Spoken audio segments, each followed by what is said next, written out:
Take Us North had an hour of conference time, showing no gameplay, not having a real demo, just some pre-rendered AI slop.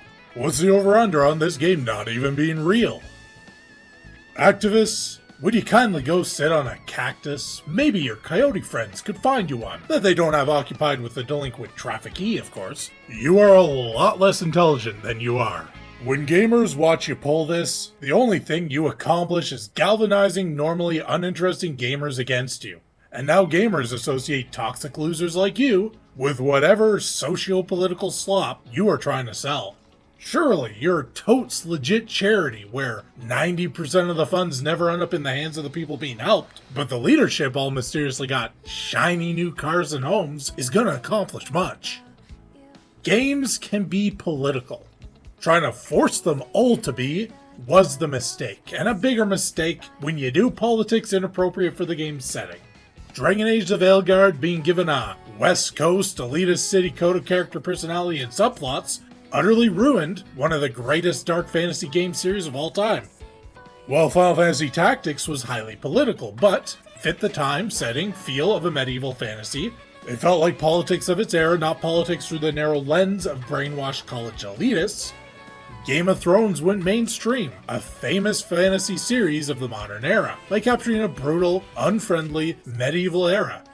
Avowed looks like a vegan vomited into the mouth of a rainbow warrior. Even modern politics can work, and everyone loves to bring up one specific series when they try and excuse their own horrible political games. Metal Gear Solid. So I'm gonna educate you activist freaks on why it's a bad idea, for you especially, to compare your sloppy cobnobbling to MGS. Now, the first issue is, so how many games now have horrible writing and lack the vision of Kojima? Consider this, he is a legend who turned the idea of Amazon delivery walking simulator in a barren wasteland into 2 mega hits. Some creators can just turn any idea into something amazing. So this is what makes this a bad idea, activists. Again, listen well, get educated. You modern writers not only can't take a bad or even mediocre idea and make gold, your sole talent is taking a well-established, multi-billion-dollar cash cow somebody else built for you, provided the blueprints and recipe for further success, funded it, put that silver spoon in your slavering Nepo baby gullets, and you cannot fail to turn it every single time into a desiccated failing husk in mere years. Hey there, Star Wars! Second issue, you do not know how to make your own repugnant ideology palatable. Everyone hates the taste of your cooking. If you were in Sound of Music, you'd be trying to give the kids their meds with a spoonful of rancid liver. You could barely float even when mass artistic censorship was at your beck and call, allowing you to shut down any entertainment that you deemed problematic. But even with your positions of power, you never focused on making your own food taste good. Instead, you just screamed that everyone else's tastes bad.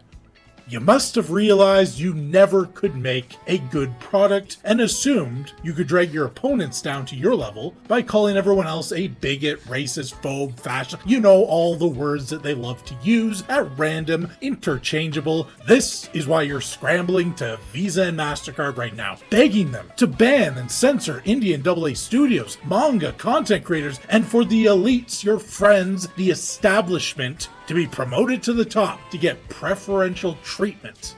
Ever notice how, even if you never watch or click on establishment media, it constantly gets pushed to you on social media and YouTube?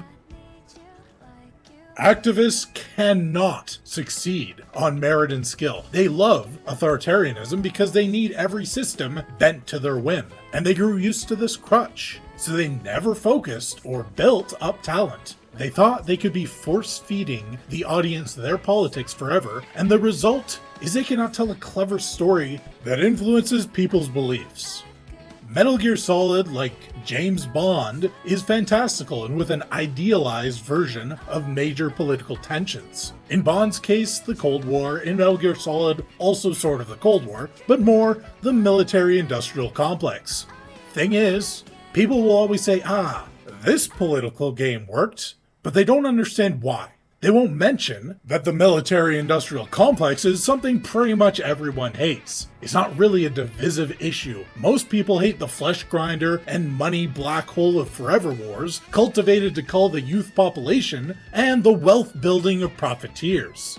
But even if it had been a divisive topic, Metal Gear makes a development choice that modern games refuse to even consider. They decided to develop fun games. Modern political games, where developers and consultants scream at the audience they told not to buy the game because this game isn't for you. When that audience doesn't buy that game as requested, they freak out. These games end up with a player count of 20, but they don't care. They're being funneled government money to spread state propaganda. They cannot handle politics. They cannot appeal to a large audience. They generally just piss people off. And the games suck to boot.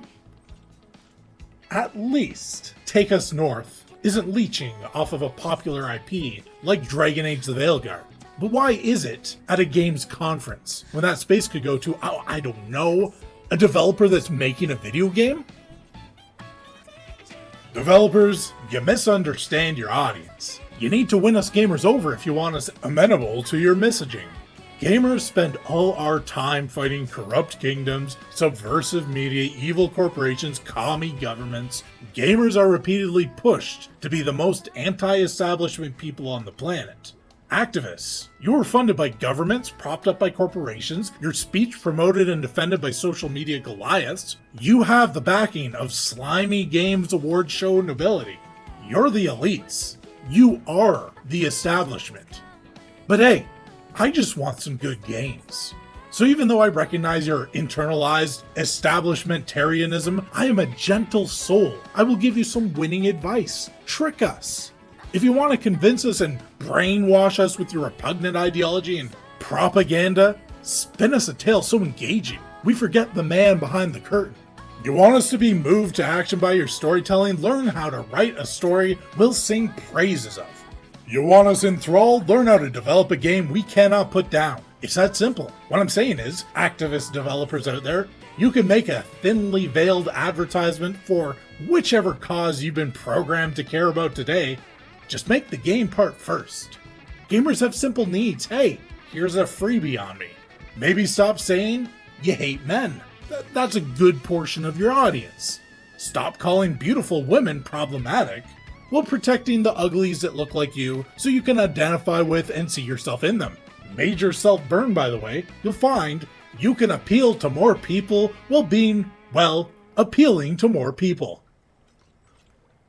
But that's the problem, innit? When it comes to doing your jobs and actually making games, the sort of baseline purpose of a games developer, you're shite.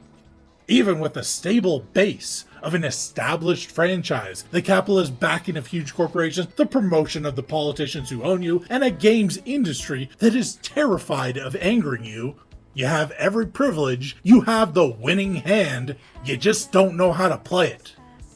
As for games conferences, everyone sees you as activist-infested mouthpieces for the wealthy and powerful already, but at least you had the thin guise of video games.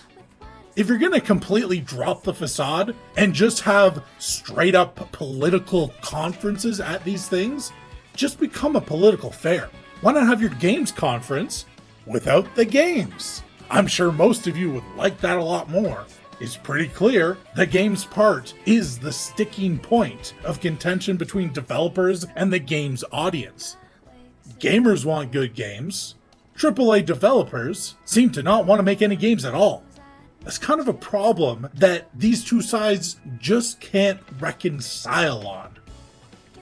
Thanks for watching, and if you play video games for something other than the whispering in your ear to become an ideological slave of the New World Order, like, comment, and subscribe. And to the activist developers having a bad time now that you don't have complete control, enjoy the well-deserved layoffs. I apologize for absolutely nothing.